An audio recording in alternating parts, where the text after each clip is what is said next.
Nicks and Bruises, we are back. Shout out to the chat. Yo, Blackest Time. I got my guy DJ Shuttle in the building. Yo, What up, all, my guy? all aboard. We here, baby. Yes, sir. Yes, sir. Oh man, what a win last not even last night, yesterday. Knicks took on the Spurs. Spurs was on what 11-game win streak. Not anymore. Broke that joint. You know what I mean? Yeah, yeah. Um, but I ain't gonna lie, man. I was worried about the game. I didn't really even get to watch the game live. I had to work at 2 and my ESPN app was acting up. So I Crazy. went to YouTube and searched the game, see who's doing the watch along.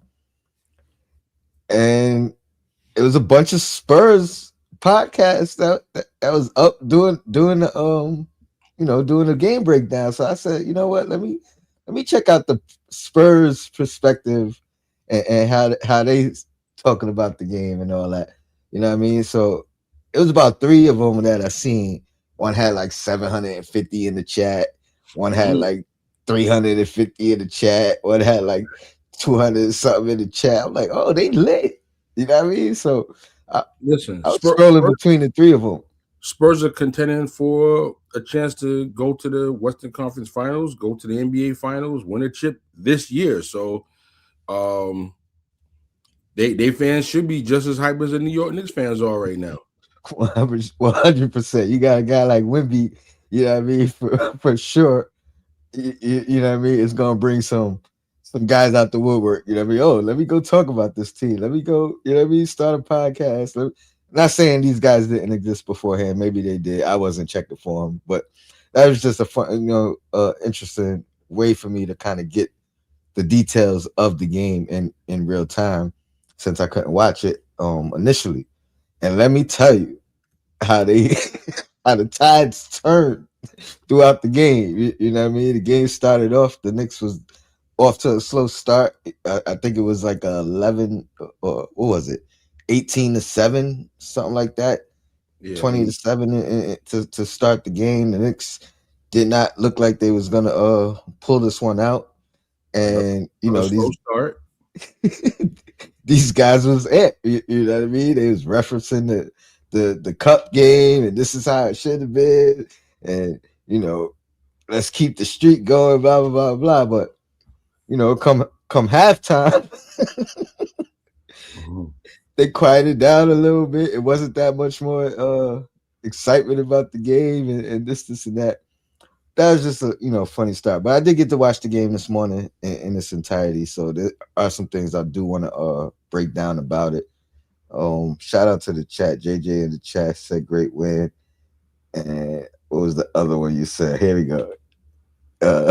Spurs fans saying it was the last game of a road trip. Excuses. Yes, it was a lot of excuses for a team that was the hottest team in the league. In the moment. Y- You know, I don't know why I give the excuses instead of the credit. But like I said, I was scrolling in between 3 or 4 different channels. It was a few of them that was giving the Knicks their proper respect. So shout out to those guys as well. Um, but yeah, what was your takeaway from the game? What'd you see? What'd you like? What'd you love? Um, Well, um, first of all, the Spurs are a very, very good defensive team. So, you know, the Knicks, even though you could say offense has not been the problem for this team compared to the defense, but when this team plays against the best defensive teams, it seems quite a bit of a challenge. So I was very intrigued to see how the team would perform. Obviously Wemby is, a real unicorn. You know what I mean? No disrespect, but I said what I said. And as far as takeaways though, my boy Baby Siakam, like this guy, this guy is this guy's absolutely fearless, and I just love the confidence in this kid, man. And like as much as I thought he would be, as much as I thought he would be, he absolutely has more of a I belong in the NBA swag than I understood. And like Kumo D, like what can you say? Like this kid is prepped, and I can't wait to see him in the playoffs, have his real coming out party. Hey, I'm a Roger Paul's coattail on this one, but shout out to JB. I see. I'm gonna bring it up. I'm gonna bring the comment up in a minute, and for sure, when we get to him, that's gonna be the segue right there. But let's start with Kumo D. Like Shuttle brought him up, man. What do you have? 14 shots in 14 minutes. He had like 15 shots in 13 minutes. He like more shots than minutes. It was crazy. I think he had like 13 or 12 three-point attempts. Here You know we, what I here mean? we go. He played 15 minutes and he had 14 field goal attempts. He was 4 of 13 from three, four It, boards, one steal, one block. That block was official too. it was. It was. Um, yeah, man. The kid is not shy at all. I love it. Um, Shout out to Mike Brown for making that adjustment. Me and Sim been talking about, the not just the helter skelter of the team, but in Mike Brown's rotation. You know what I mean? He once Sohan got brought in, he had a decision to make. It seemed like he was unsure. He was leaning on Sohan a little bit more than Mo, even though Mo had the track record of the season, you know what I mean, to go off of. But he quickly reverted back to, you know what I mean, Mo being that mainstay in the rotation. So shout out to Mike Brown for that adjustment. And shout out for Mo for just being ready. You know what I mean? Not wavering in confidence. You know what I mean? Not like he started the year confident, not hesitating, just making quick decisions, playing basketball. You know what I mean? Like obviously there's no set plays for him or anything like that, but finding his way. And it's starting with the defensive end. But surprisingly, it seemed like as much of a project that I think we all expected him to be, he seems to be a lot more polished than than we anticipated. So kudos to Kumo D for that 100%, because man, like he continues to shock me. He continues to make me worry about retaining him moving forward.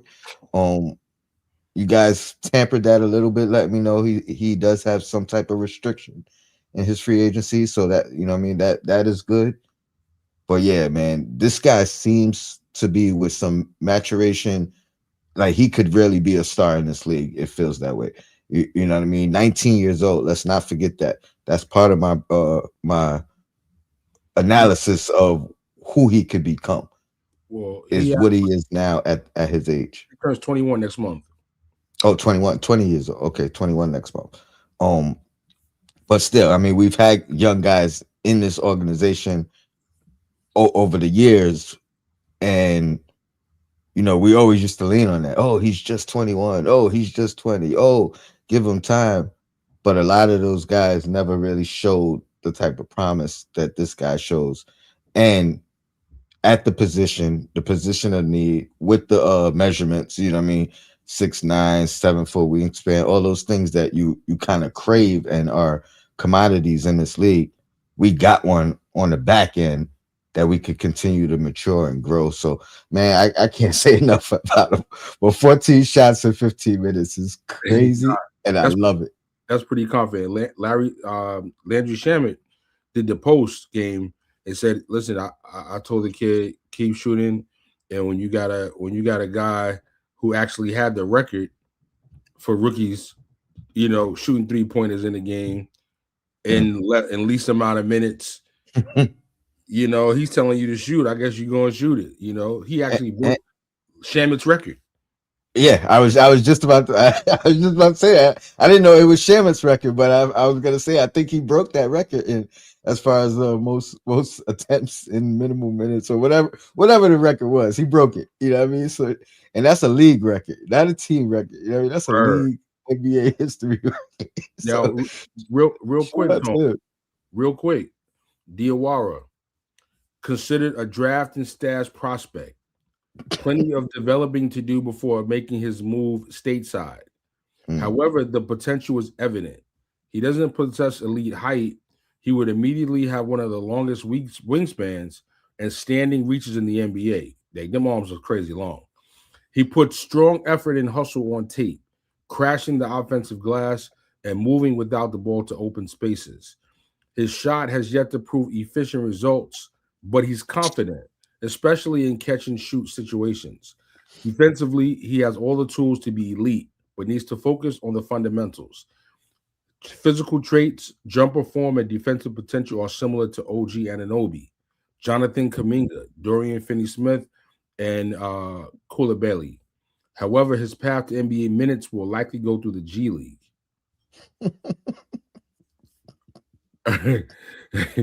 So just for the record, And that's a great scouting report. But what makes it even doper is a lot of those potential hurdles. It looks like he already surpassed some of them. You know what I mean? Which is dope. You know what I mean? Just more credit to him. Let's get to it. Shout out to JB, uh, one who always seems to hold us accountable. But MBK, my channel as well. You know what I mean? He said the love for Mikal Bridges better be as loud as the criticism. Let's give Mikal some love. Um, 24 points, I believe. 25, Right? 25. Okay, leading scorer in the game. So JB had 24. correct. 25 points, leading scorer. I'm gonna say best game of the year for Mikal Bridges, in my opinion. 5 rebounds, 5 steals, 5 threes. Five's going wild. um, Five's going wild. what I'm gonna say is, if first of all, them steals, I think two or three of them led to like breakaway layups or dunks. You know what I mean? One of them was a nice slam by Mikal that I wasn't expecting on the breakaway. Um, Never expect that. yeah, shout out to him, man. What can I say? This is what we need on a more consistent basis. Um, he's more than capable. I think he got the defensive player of the game that particular that game. I would think 5 steals. Or but I'll save that for later. I did have an argument for OG. And I'm not even sure. It might have been OG that got it. And because I remember coach saying it could have went either way. So whomever have got it, you know what I mean. But great effort by Mikal for sure, man. This is what we need from him on a more consistent basis, or if not on a more consistent basis, because there are times when guys don't have it, and then you got to lean on the others to kind of step up in those manners. If it's not, if Hart don't, I mean, if Bridges don't have it, you know what I mean. We're hoping both Brunson and Cat got it. If you know what I mean, if Cat don't got it, we hoping Mikal got it or OG got it. So yeah, credit to him. Shout out to him. I hope this is loud enough, Mr. Benjamin. But yeah, he played a hell of a game. I think it was his best game of the season for sure. And there's something about these Spurs, right? It's something about when he matches up against the Spurs. I think last was the Christmas game last year, 40 ball for McCall. He tends to like this matchup and show out. Anything you want to add on to the Mikal Bridges loud acknowledgement. Hey, listen, Appreciate you, JV. I I told you I've given up. I've given up. Like I'm not gonna really. For me, Bridges is who he is. He's a guy to not expect a lot from, and And you get it. when he has a great game, you take it. I like the only thing that I will be critical about is not going to the hoop more aggressively. That's just like a style of play. Uh, Hmm. but even in that, I've conceded he loves his fadeaway jumpers like a fat kid love cake. Yeah, I mean, so but it's been a lot of Matador D, a lot of people getting past him on on drives to the basket, and you know, yesterday though he had one of them games. We need it regularly, so Well, that's my criticism. We need the level of defense. I'm not worried about the points. He can score 10, 12 points a game. Like you said, I've been saying this all along. Long or gone are the days of you got to have the superstar duo or the big three per se. Like you got to have a good team that on any given night, OG could be the leading scorer, Cat can be the leading scorer, Bridges could be or Brunson. You know what I mean? Hell, even Hart might have a day and be the leading scorer. You know what I mean? So I'm cool. I'm cool with Bridges not scoring a lot, but it's kind of like how I always say with Mitchell Robinson. You don't have to score a lot of points, bro. Like you score 4 points a game, I don't got a problem with that. But yo, I need 2.5 blocks and I need 11, 12 rebounds though. You know what I'm saying? Like the way he's rebounded now is the way I was talking about 2 years ago, 3 years ago. If you're gonna score single digit points, but salute the Bridges, man. You get 5 steals, we're gonna talk about you. Oh, and we can't forget you talked about him delivering, right? Did you see the clip? They had Alvarado mic'd up. Beginning of the game, he told Bridges, yo, starts with you, starts with you. You heard? mm, Yeah, Alvarado. Yo, I've been doing a lot of digging into Alvarado's like past, man. Like this guy been a leader his whole life. hmm He been a hmm leader his whole life. And when they're talking about you one of the best point guards in New York City, I don't care if it's a good, bad, or great year for New York City point guards. They're talking about you one of the best in your class. you Yo, earned it. you all right. And so I seen him at Christ the King, some old videos, like just Hmm. seeing like his demeanor. He always been this way. Hmm. So I was glad to see him encouraging Bridges like that before the game even started to help get him in his mind frame of what he needed to do. So as we big up Bridges, good game, we big up Alvarado for help getting his mind right. And a credit to Alvarado, his presence on the court. I mentioned this before, but him being the lead, the point of attack defender, to me puts Bridges in a better spot, puts OG in a better spot. So now if these three guys are on the floor together and you got two roamers, two guys that could, what I mean, that allows him to kind of play those passing lanes.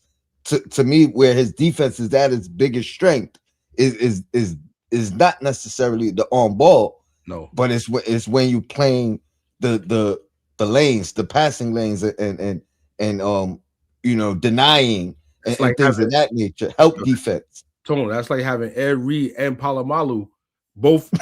Both. Imagine that you got Palomalu and Ed Reed back there. When you got Alvarado out there, that's what it's like. So yeah, just to piggyback off of him helping Bridges. I think when those three guys are on the floor together, you know, good luck, good luck. You know what I mean? Shout out to JB again with the super chat. He says, we seem to play these Western Conference teams very well, in my opinion. I agree, and just to piggyback off of playing well, you know what I mean? Like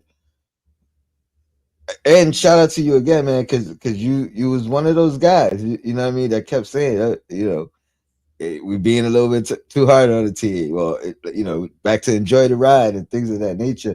And we look at this 18 game stretch. You know what I mean. These past 18 games where we lead in the league in defense, and that turnaround in itself. And we look at in the midst of that was that Detroit loss. You know what I mean? Was that Cleveland loss that seemed to bring us so down, right, as a team, where it's like the world was over. I was just talking to Sim the other night. Shout out to Sim, and I'm like, yo, before this game, before the Spurs game, and I'm like, yo, it's crazy how you know helter skelter the team is, or how low we was on a team a week ago. But you look at the record, you look at the the progression, you look at where we are at that point. I think it was like the last 15 games, but we were still top in the NBA, number one defensively. And I'm like, it's crazy.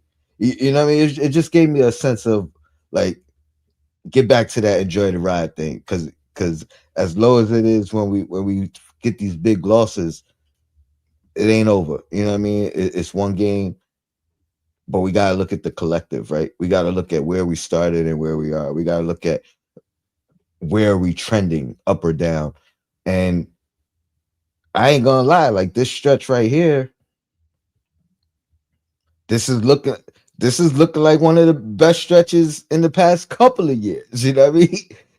Defensively, and I didn't know or think that we would reach this level. Now, granted, again, season's not over, but I didn't think we was going to improve this much defensively. So the fact that we have, the fact that we've done it, with this new coach who, even though I think he started off as a defensive coach, the narrative was he's going to unlock the offense. You know what I mean? So yeah, shout out to the coach as well, man. Well, yeah, I agree. We playing. Oh, where I was going, I went on a tangent, but we play these West Coast teams well, but we also, you know what I mean. We haven't beat Detroit, but you talk about the rest of the top teams in the league, and we haven't beat OKC, but we haven't played OKC. But you talk about the rest of the guys above us or below us that are playoff teams, we don't beat them already. You know what I mean? If not multiple times. So yeah, man, the sky is not falling for sure. For sure. I'm gonna look at a couple of comments, but anything you want to add off that? Yeah, just pointing out on the defense, right? Alvarado's been here for 9 games. He's actually averaging 1.7 steals per game. I think that's been very very significant. Bridges was closer to 2 earlier in the season. He's down to 1.5 on the season, and Anobi's at 1.7. So you got 3 players at 1.5 steals or higher. Um, to what we were talking about earlier, the passing lanes, the point of attack. These things are very important. Now, we talked also about just kind of where the team stands defensively. Over the past 20 games or so, it's been, you know, almost every opponent has been held under 100 points, minus maybe like 3 teams. And, but all that being said, as we rate opponents' points per game, it's Boston Celtics on the year leading the league. Detroit's is in fourth, and the Knicks are in fifth. And this is on the whole year, right? This is the entire season. So so is I guess no crazy no crazy thing there why these teams are ahead of the Knicks. You Yeah, know, but even with that, you look at where we started and where we are, drastic difference, right? Like we yeah, climbed to five. You know what I'm saying? We made our way up to five. It's not like it's been there from the beginning of the year. So to me, that's a credit to us, and that's something to look forward to. Back to second part of the title, consistency.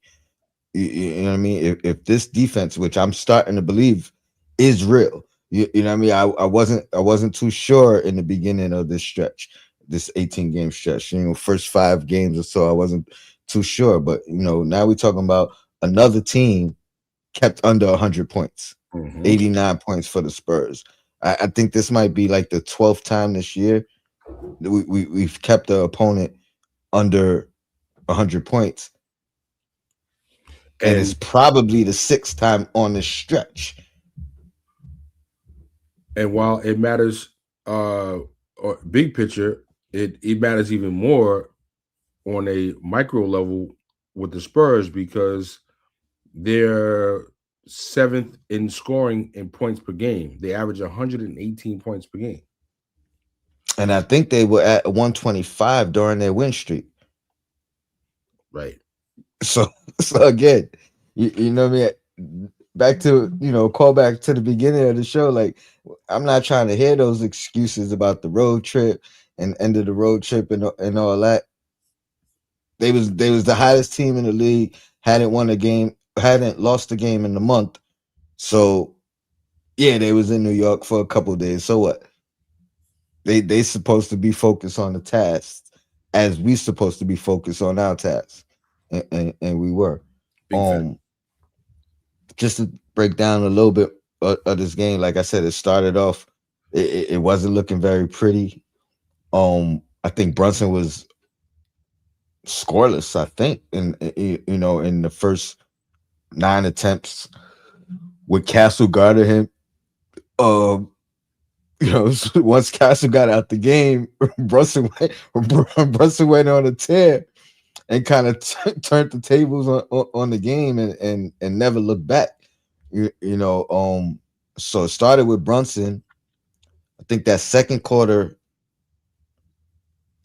Who was it in the second quarter? Was it McCall or Cat? I know OG had the phenomenal third quarter, and but again, just a solid team effort. You know what I mean? The way they JB he turned the tide once he got freedom, once he got Castle off him, and it was no looking back as a team.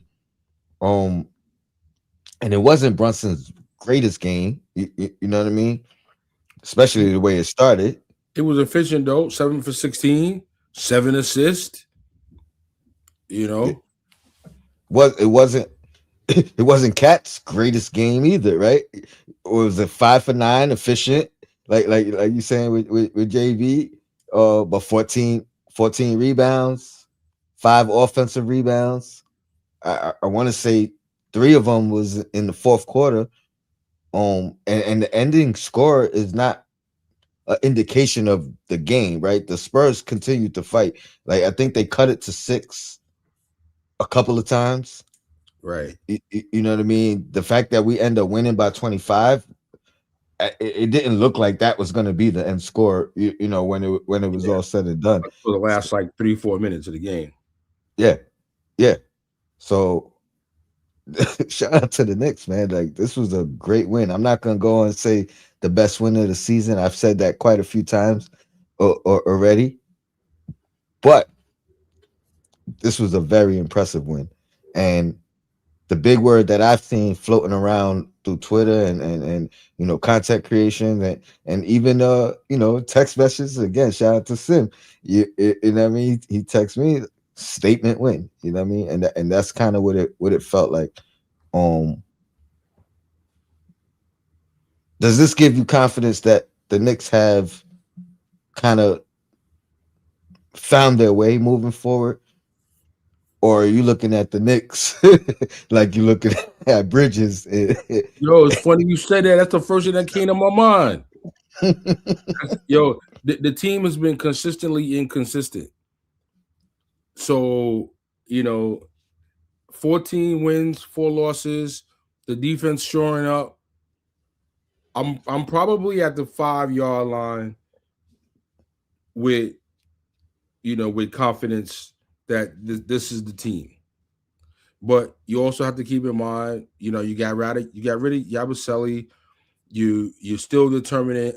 Are you gonna give Diawara these minutes? Are you gonna give Sohan these minutes? That's still not 100%.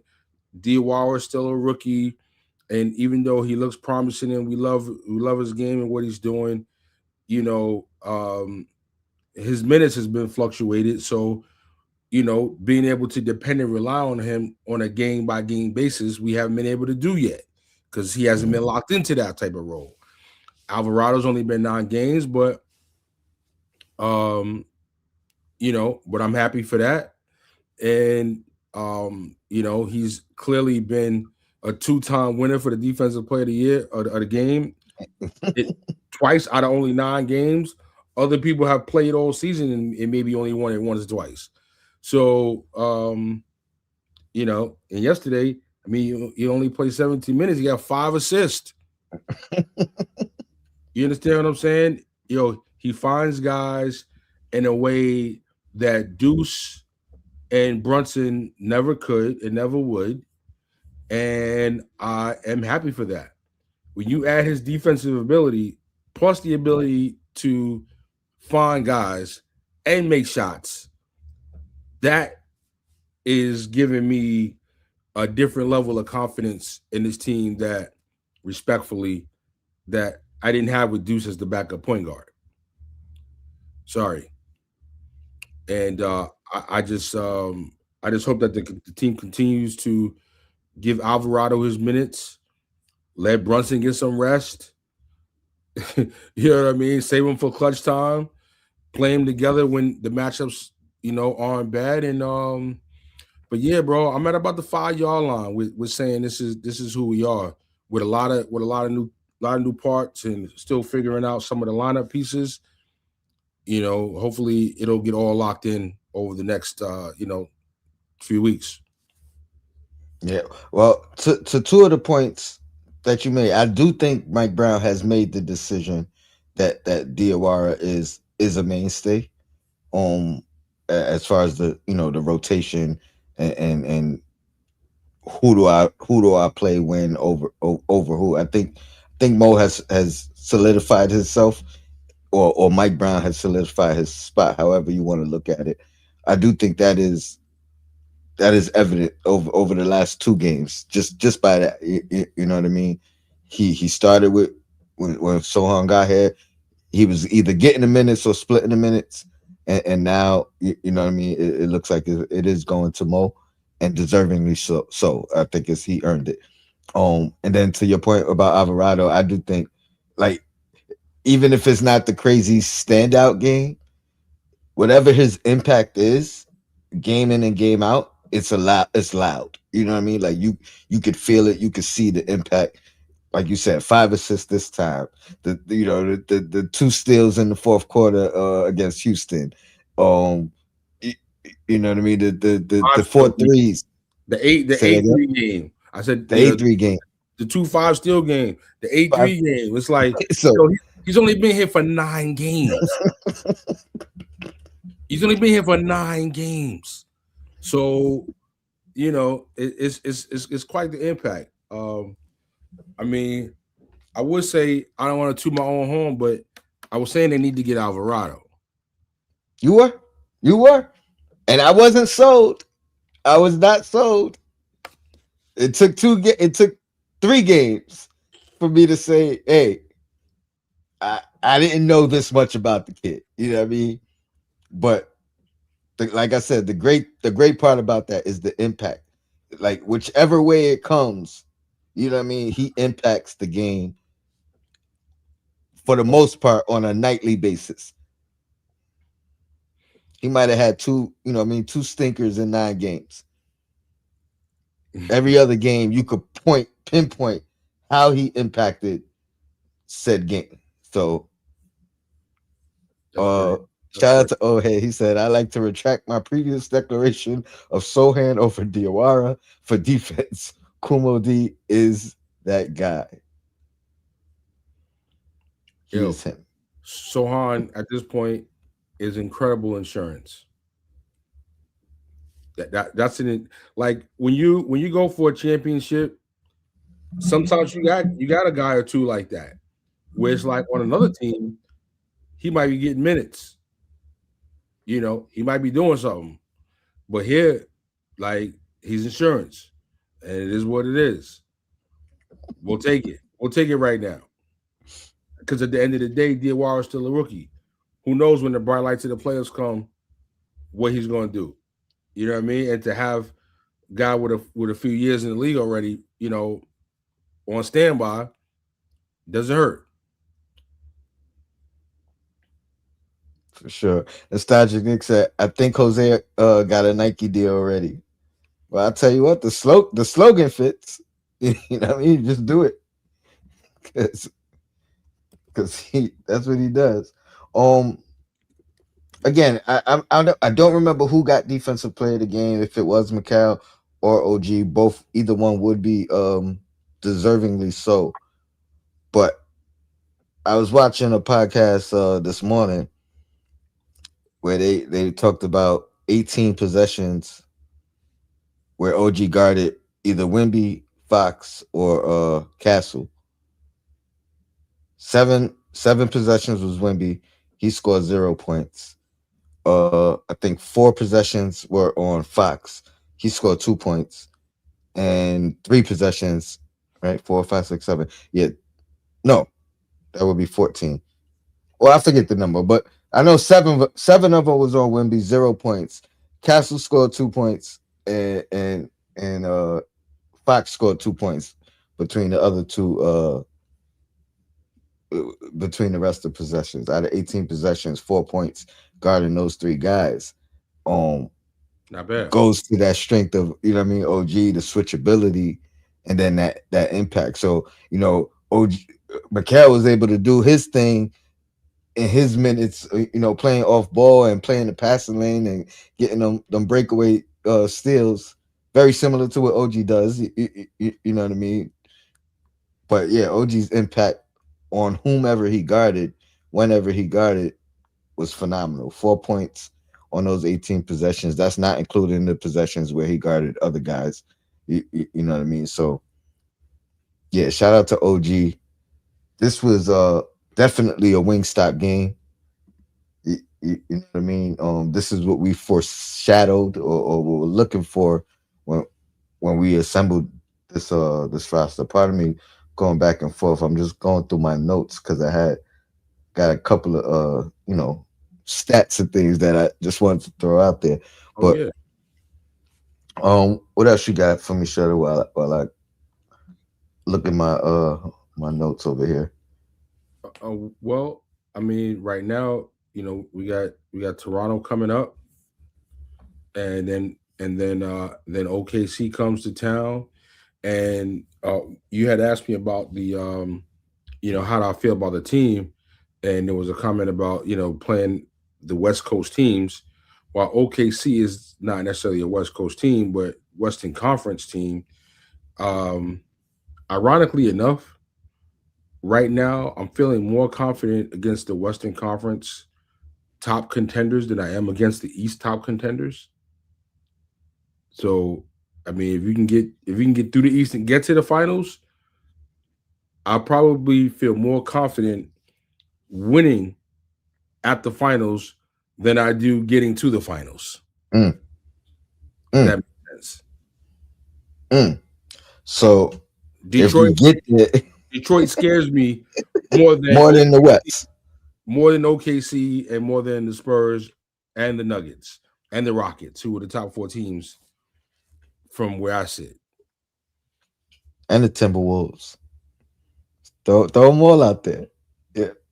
Timberwolves I, not I just I not just give them they respect because they've been to the Western Conference Finals past 2 years, right? So you know what I mean, like, and I don't know if that was their expectation either one of the past 2 years. So until they don't get it there, you know what I mean. I'm gonna give them their fair shot, their fair chance to get there or okay. further.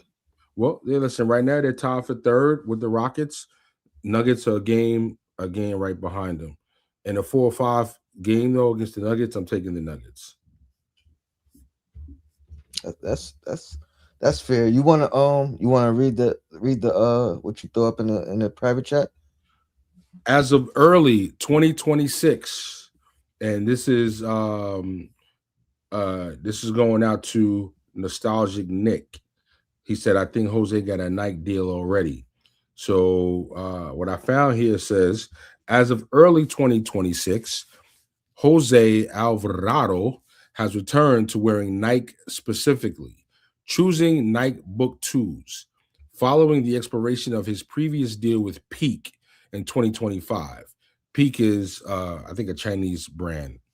The Brooklyn native and defensive specialist was acquired by the New York Knicks from the Pelicans in February 2026 to boost their backcourt. So, yeah, he's back in his Nikes. Maybe they're going to do something custom with that Boricua flag on it. And, listen, all they got to do is do some uptowns with the Boricua flag on it. They ain't even got to do a basketball shoot. Uptowns with the Boricua flag, and it's up. Shout out to Kareem, right? He said it was Mikal. I'm assuming that's defensive player of the game. And again, shout out to him. It was deservingly so. My point was just that it could have gone a couple of different directions. Josh Hart. we talked about the slow start in that game, and I think a large part due to Josh Hart, pardon me, not knocking down the open shots. They were not guarding him.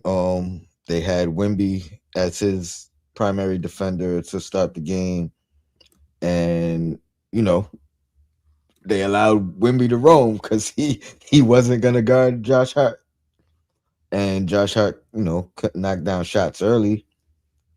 But I want to credit him because I think he still had a phenomenal game. Nearly a triple double, right? What do you have? 10 points, 10 rebounds, 7 assists. I believe. Um, but he adjusted and he found a way to make them pay without him necessarily knocking down his shots. And 1 for 6 from three. He definitely wasn't knocking nothing down. but he found a way to still make them pay. He took the shots, which, you know, last years prior, that was one of the biggest issues and arguments we would have. It wasn't about his ability to knock down shots. It was about his unwillingness to actually take the shots and be a threat. You know what I mean? So credit him, number one, for still having the 6 attempts, 1 for 6. Not a great shooting night, but he started out with doing what the first thing you're supposed to do is make yourself a threat. Once you realize, hey, it might not be my night, I'm not knocking down the shots. He adjusted and found other ways to impact the game. Obviously with his rebound, obviously with his assists, but also the things that don't come up in the stat sheet. And I'm gonna say, the pick and rolls and making Wimby adjust to not guarding you. You're not gonna guard me.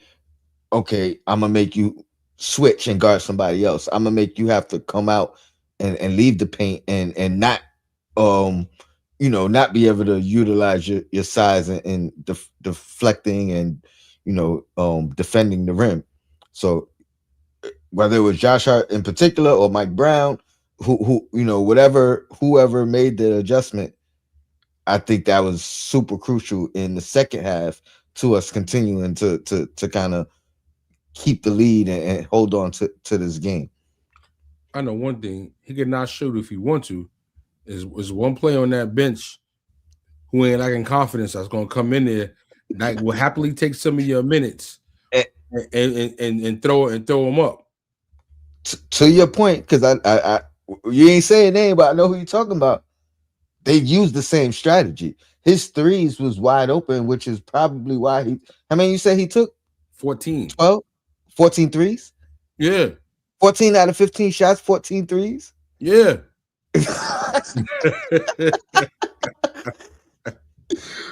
Again, the strategy of Diawara was exactly the same. They was not guarding him.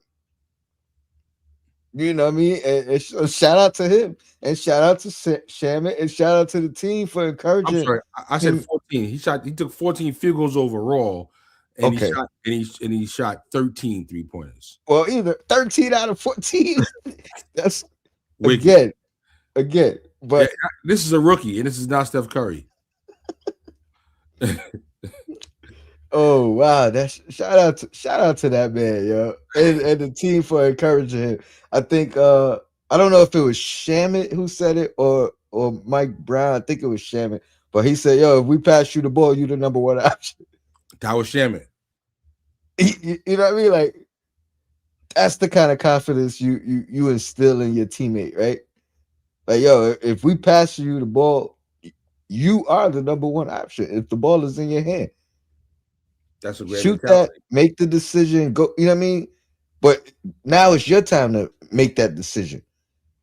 Number And one option don't necessarily mean shoot the ball. I mean, maybe he don't know that, but no, but it means you I think he it's your does. chance to make the decision. He seems to. There's been a few times throughout the year, especially early in the season. Maybe he was trying to prove himself.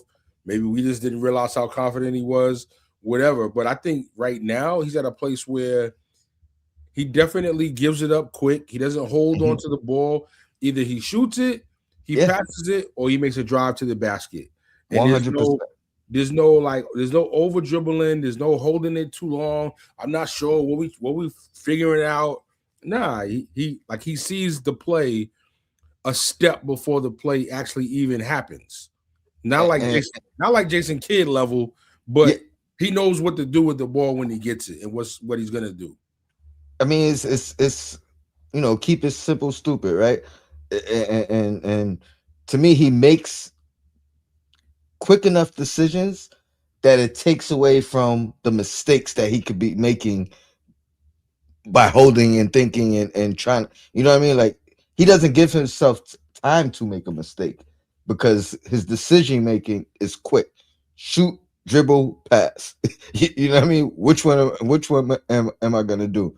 So to me that's what makes him over the curve or above the curve when it comes to some of the younger guys that we've had on this team in the past or throughout the past in years because and I said this earlier in the year. I don't know if it's the quick decisions or the right decisions. Like I don't know which one it is with him. You know what I mean? I don't know if he's just making quick decisions, which is limiting his mistakes, or if he's out there actually just reading it that well. I, But whichever one it is working, right? no, I believe he is in tune. He knows what to do, and when he gets the ball, he's a step ahead. Yeah, I mean, it definitely looks and seems that way, and I hope that is the case. Shout out to my guy Chop Low in the chat. I miss you, my guy, man. One of these days, you gotta jump back on the show, man. Whether it's mine or Sims or whoever, man. Shout out to Chop Low. Let's see what else I got. I had a couple other stats out here. Shout out to Tommy Beer with this. I think I had some quotes from him. Let's see. I can't The wait to Knicks are go. one of two teams in the NBA ranked in top five in offensive efficiency and inside the top 10 in defensive efficiency. That's for the year. You mentioned that earlier. I was Shuttle. actually looking at the stats and similar, but a little different. They're one of very few teams, which also includes the Pistons, that are uh, top five in defense, but top 10 in offense. That's a great recipe. Yeah. That's a great recipe. I'll take it. Top, 100%. This top is five defense. That's a top 10 offense. I'll take my chances. this is another one coming from Tommy Bear. Highest net ranking among all qualifying rookies. Number one, Mohamed Diawara with a plus 15.9. Number two, Hugo Gonzalez plus 15.3. Number three, Khan Knipple plus 10.3. I mean, I don't know if he even is even looked at in any conversations with Rookie of the Year. Is probably not the Oh, case, which is great. You know what I mean? Keep going under the radar, my guy. nah, Yeah, I mean that's just gonna be the Edgecomb's biggest killing. splash. Edgecomb is killing, like respectfully. Like he's not at the Cooper Flag Edgecomb level, you know. No, no, no, no. 100% not. And he's not even. I mean, he's not on this team. His opportunity is not what theirs is. You know what I mean? His responsibility is not what theirs are. So even if you know what I mean, there's no shot. So continue to fly fly under the radar. I can't wait. This I was can't wait. random, but it popped out to me nostalgic. He said, "I don't trust Mike Brown." Nah, wait, hold on. What did he say? He said, "I don't trust Mike Brown." I don't even know where that came from. You know how many times I said that? I know, but usually when we express that sentiment, it's after a bad loss. You know, it's after a bad. Nah, that's part of my 5% or why I'm at the 5 yard line too, because I don't trust the coach. Mm. Yeah, I mean, at times I don't. But right now, I'm giving him his credit and his props for you know for number one, like I said, making these rotational decisions. You know what I mean? As much as I've had um trust issues with him, again, right now I'm back on that enjoy the ride. I'm looking at the totality of the season. He's made some great strides. The team has made some great strides. So, and I knew he was not in for an easy task coming in. So, oh, All he could do is make the NBA finals, as far as I'm that's concerned. right. If he don't do that, it's a disappointment. And I know nobody wants to hear that. Well, I know some people don't want to hear that. I know there are some people that are all aboard with all that. Like, you know, you don't make the finals. Like, what we bring you here for? But I don't want to drag that today. Great win yesterday. Toronto on deck. Respectfully, I like putting RJ Barry in his place. And you know, see, come on, man. Come on, man. Come on. I know. There you go. Shout out to my guy Jason Benjamin with the super chat. He said, "If Tibbs is here, Cool Modi ain't playing this much." What? What? I I What? I don't know if that is the case for a couple of reasons. Like I know what the narrative has been against Tibbs, and this is not me defending Tibbs. This is just me pointing out one thing. It's not every rookie. It's not every young guy that doesn't play. You know what I mean? Like quickly found his way into Tibbs's circle of trust very early with Year the one. in his He averaged rookie 20 minutes a in his game rookie year year. one. 20 minutes a game. 20 minutes a game. And quickly, I don't know if his defense was necessarily the thing that stood out that got him on the floor. And, you know what I mean? Like it got better during his career as a Knick. So I don't know if that was the first thing that popped out in that case. Deuce is another one who played, not quite as much as quickly, but played under Tom Thibodeau, and it was the defense. You know what I mean? Because quickly, I mean, pardon me, Deuce grew into like he wasn't shooting the ball well for shit coming into coming into his playing time, but was still getting the playing time. And everybody would say, "Oh, he's killing in the G League." You know what I mean? It'll turn around. Da da da da.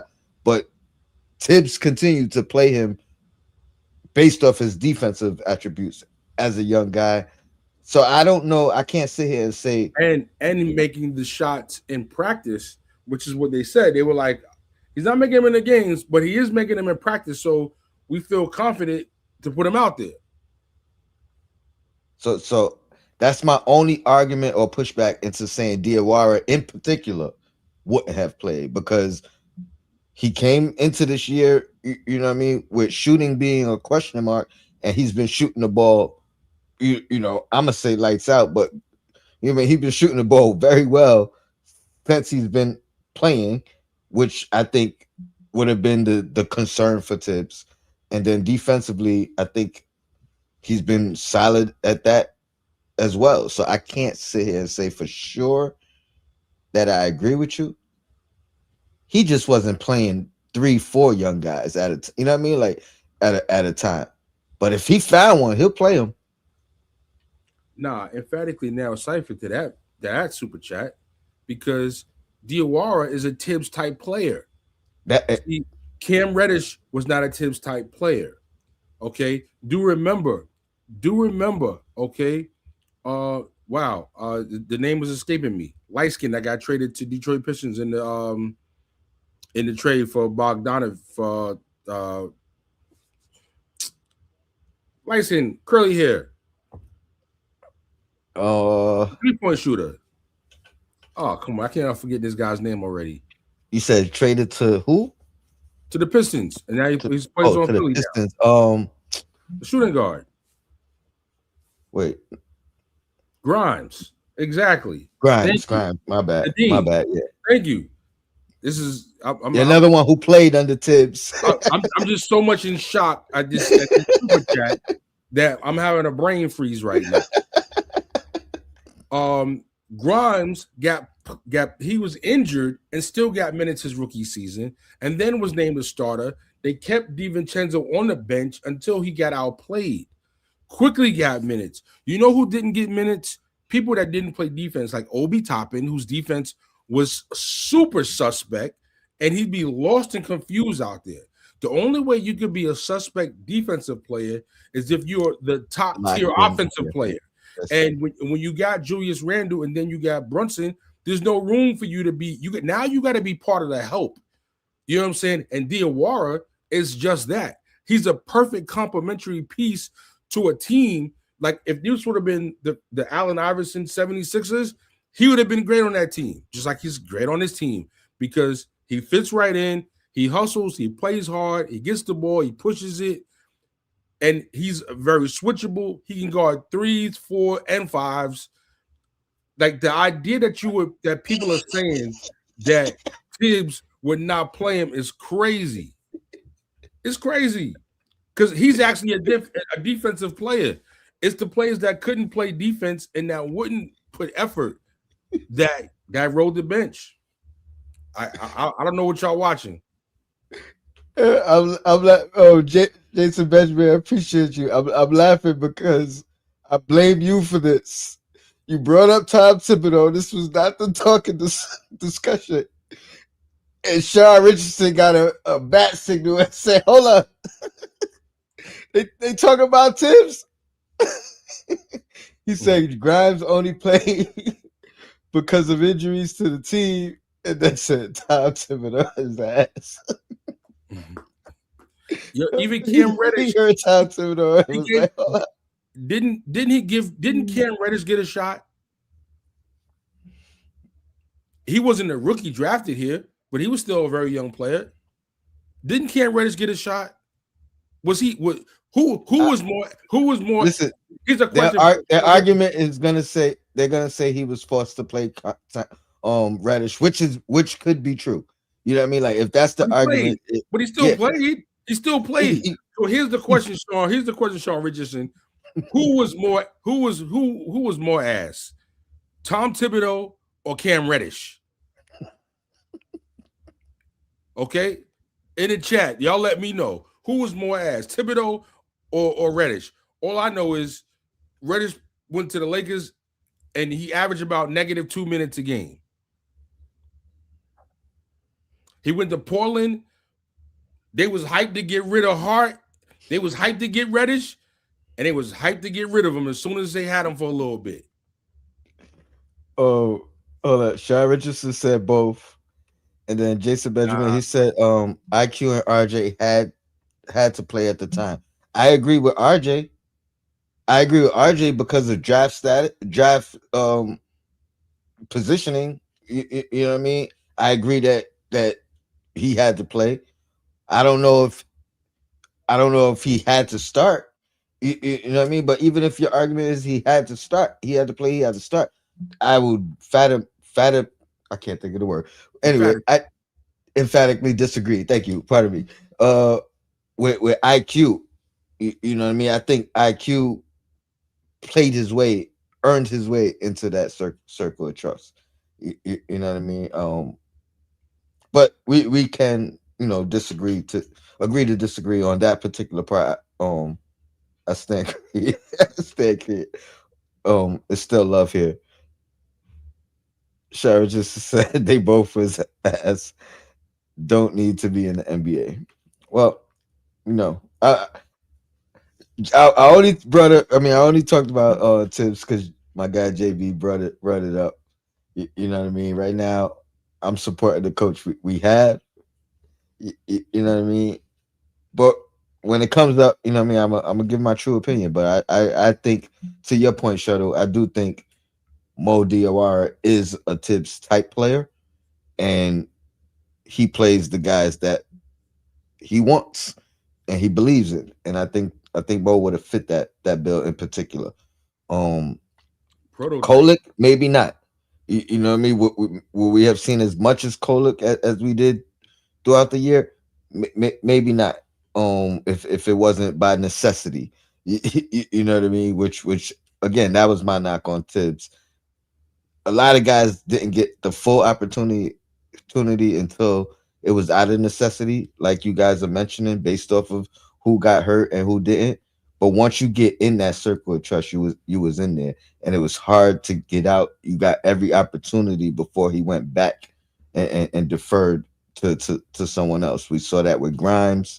You know what I mean? Every opportunity once he was starting, once he was in the circle, he got every opportunity to before Tibbs made that change again. So, but that's neither here nor there. This team is rocking out right now. Defense is winning games, and I hope that continues because that was the main concern for me with this team coming into the year. Even with the additions, you know what I mean. I was like, oh, we doubling down on offense. We brought in guys that seemingly had no defensive. They weren't bringing anything for us on the defensive end, and I didn't know if that meant we believed in, Wingstop and Mitch and the guys that were and Deuce, the guys that were on the team defensively. But obviously, we made some changes to kind of shore that up, um, top to bottom, and yeah, it seems like it's going the right way. Shamit has stepped up. Yes, Alvarado's Alvarado's been brought into the lineup.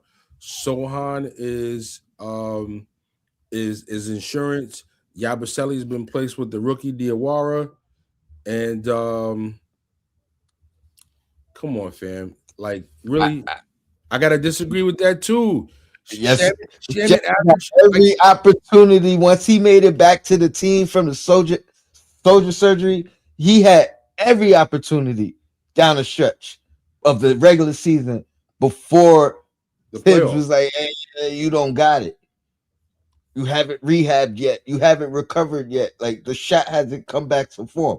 But I remember the end of the regular season last year. Shamit was getting every single opportunity to shoot his way out of the slump that he was in and did not.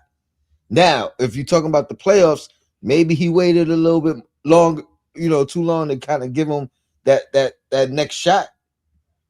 But But he got the but in the opportunity to series, close out. before that though, he was ass. You talking about ass, Mr. Richardson. Shamit was ass against the Boston Celtics, which is why he didn't really get minutes to kick off the Pacers series. And and while that's the playoffs in the season after he missed all of them games, he still for the season averaged 15 minutes a game. You coming off the bench, how many minutes you supposed to average? 15 minutes is respectable. If you play in 15 minutes and you coming in for a player ahead of you, that means that player is averaging 32 to 33 minutes a game. That's what I was told is the ideal minutes that you want from your starters.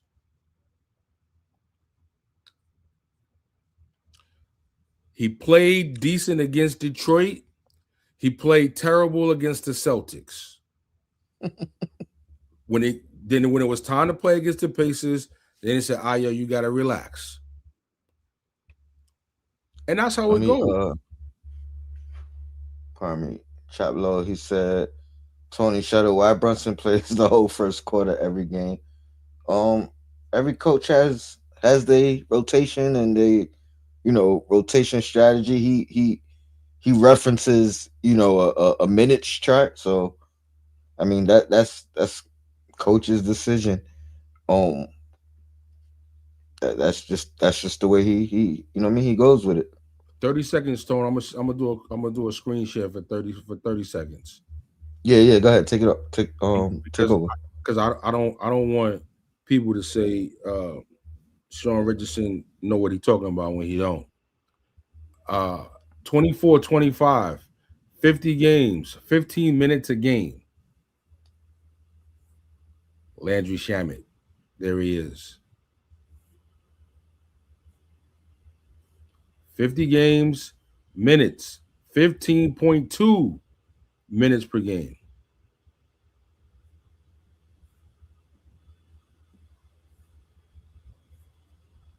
Postseason, he played 11 games. He got 7.5 minutes.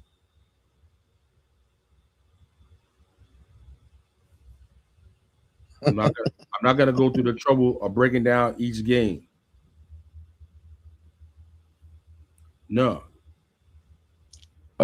He said he thought you meant the playoffs. nah, he didn't average 15 minutes a game to play because it's the playoffs. So your bench players are going to play less. That's how it typically goes.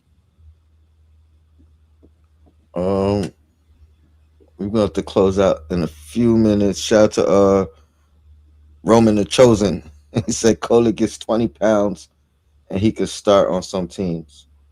He already too strong. Um, He don't need to gain no weight. He need to gain some speed. hey man, he's back. As much as I was high on Kohler, you know what I mean, and as much as I was unsure about Alvarado, I think he's right now where he's supposed to be as the third string point guard. And that's no knock to him.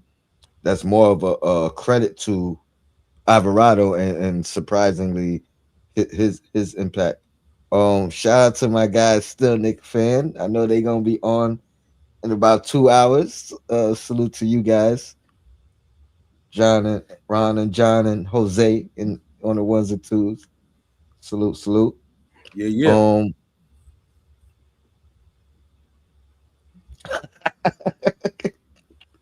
say he needs to gain height. I agree. He's a third string on this team. Word. I think his growing days are over. Nah, Um, and I see your man is very poor savvy because he didn't say he needed a few more inches. So yeah, he very poor savvy. oh man. Anything else you want? Oh, anything else you want to highlight or discuss before we get out of here? And then I'm gonna Nah, just I'm give a just little tidbit. looking forward to, um, you know, respectfully, like once a nigga, always a nigga. Yeah, I get it. But RJ is definitely um not one of my favorite Knicks of all time. So anytime they play Toronto, I look forward to beating RJ Barrett. I ain't gonna hold y'all. I'm petty. What can I say? I look forward to it. And Toronto's a tough team. You know what I mean? There's one player in the NBA I definitely respect is Scotty Barnes. You know what I'm saying? I respect Scotty Barnes. Like that's a guy I would love to have on my team any day. You know what I mean? The way he plays, his approach, his attitude. So Toronto's a tough team. You can't overlook them. And with OKC following that, you don't want to get too far ahead of yourselves. So you got to respect Toronto. They're not that far behind in the standings, and it's a team you want to keep at bay. So you definitely got to win this game. Yeah, for sure. I I'm starting to feel like the Knicks have, they're starting to find their way. I'm not overlooking Toronto. I don't think they are. I think the Knicks are at a point where, I mean, they've always said it, where it's next game and not looking past teams. But I think they've reached that point where, it's game by game, and what do we got to do tonight to beat this team? I'm not overlooking Toronto, but I'm looking forward to the stretch, right? I'm really looking forward to Toronto, however that plays out, but then that next one, you know what I mean? Another barometer game, another game to test ourselves against the top opponents in the league. I think we're done with Detroit for the year, so we don't get that. You know what I mean? We can't fix that one, but let's see what we got. Let's see who we are against. A playoff team in Toronto, and then a top team in this league in OKC. That's Yeah, right. Ohead just said it himself. Like Tuesday Raptors, Wednesday OKC, back to back at that. You know what I mean? So and then the 6 game road trip. yeah, So you don't want to get too far ahead of yourselves, but before you head out to the road, a tough road trip, you absolutely want to win your final game at home before you hit the road. And you got OKC on the second half of a back to back. But we're not making excuses. yeah. I think I had one more comment. Let me find out. Ron Man is a comedian, huh? I'm not posting it. I uh, see what. I'm not posting it. yo, peace to the God, Allah wise. Back to back game. Will Mitch play against Toronto? If my memory serves me correctly, they played Toronto on the first of a back to back, and Mitch didn't play that game either. I think it was. I want to say it was the Sixers with the second game. Yeah, I mean, I wouldn't. If we're talking about who do we need him more for, I'm reserving him for the OKC game, personally.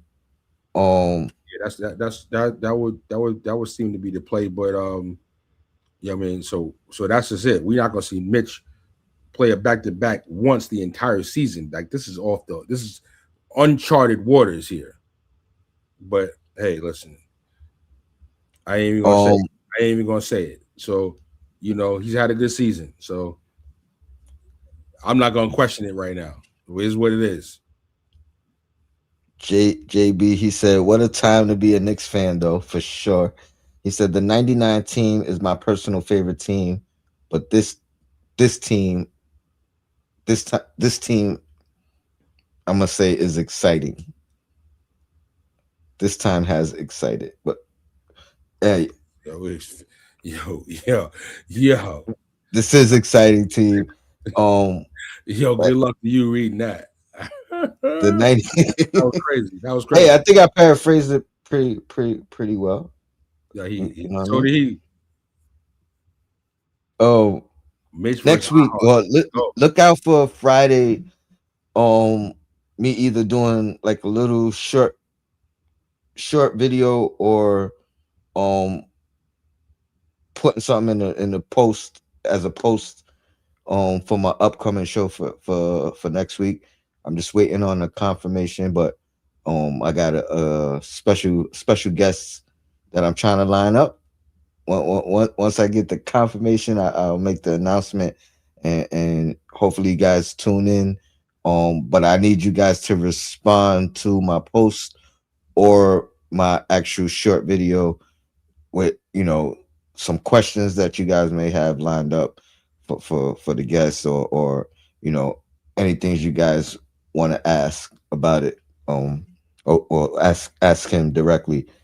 So this is gonna be interesting. Hopefully, you guys are all locked in with your subs and your notifications turned on, so you guys can interact and give me some questions to ask this gentleman. But let's just say he's been a Knicks fan for a long time and witnessed the last championship. So yeah, we gonna have fun with that one.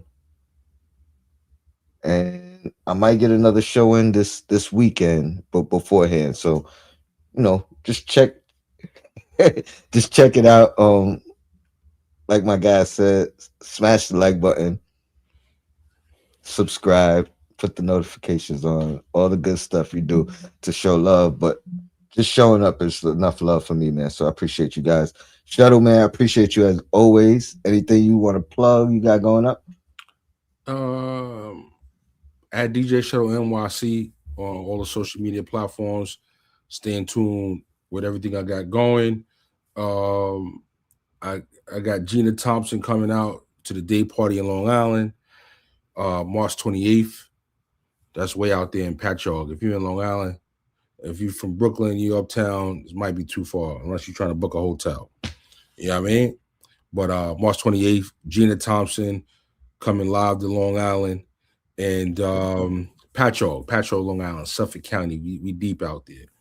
And I'm going out to South by Southwest in 2 weeks for the big festival. I'll be hosting it with Making It Magazine, hosting the stage out there on Saturday the 14th. That's that's crazy. That's gonna be crazy. 13 years crazy every year.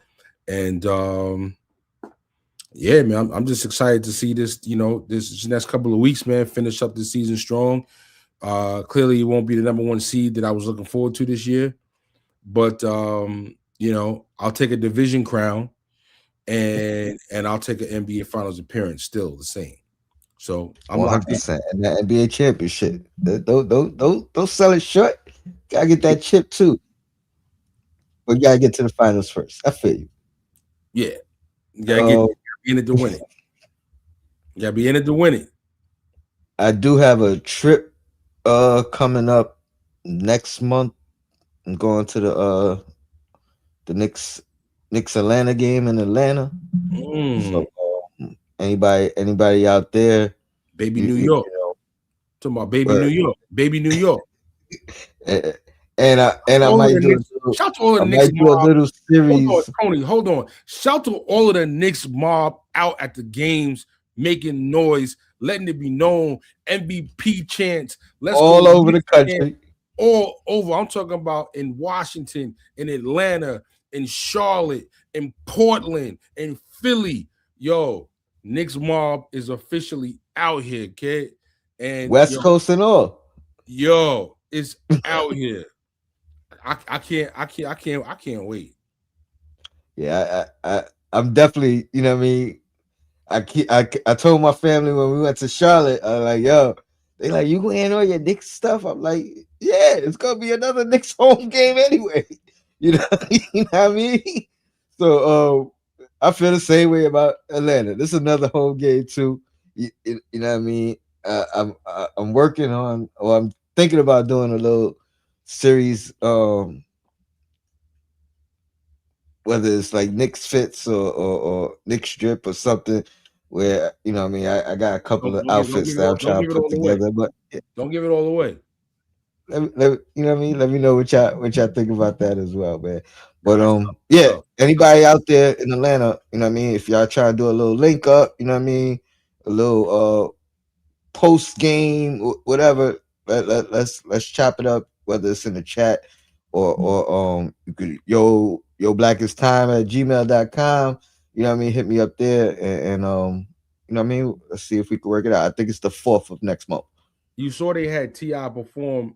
They recognized Magic City as being an institution in Atlanta. So they had T.I. perform on the heels of all of this, New York rappers and 50 Cent back and forth, back and forth. I was like, yo, I'm so glad that they had him perform for that, because if they would have waited and let him perform when the Knicks came down there, you know what I mean? That would have been slanderous.